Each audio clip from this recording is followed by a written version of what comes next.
বাদ দিন, বুঝলেন? বাদ দিন। সেই এক ইলিশ পাতুরি আর ভেটকি পাতুরি, বানিয়ে ফেলুন চিংড়ি পাতুরি। চিংড়িকে যাতা ভাববেন না।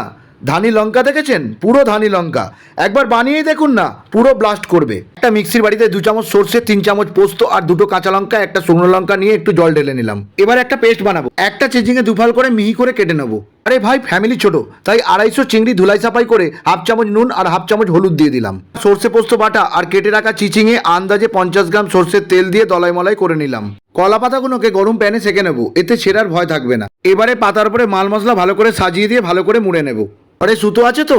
নালে পাশের বাড়ির ঠাকুমার দিয়ে চেয়ে ভালো করে পুড়িয়া বানিয়ে ফেলুন। গরম প্যানে কিপটের মতন সর্ষের তেল নিয়ে পুড়িয়াগুলোকে ভালো করে বসিয়ে দিন। মাঝে মধ্যে একটু উল্টে পাল্টে দিন। ঠিক এরকম কালার হয়ে গেলে কেল্লা ফতে অনেক করেছেন, এবার নামিয়ে ফেলুন। এবার গিফট বক্স ওপেন করে ফেলুন। গরম গরম পাতুরি রেডি। এবার আপনার ব্যাপার, ঢেলে দিতেও পারেন কিংবা পাতা সমেতও নিয়ে নিতে পারেন। আজকের মতন বিদায় দিন, টাটা।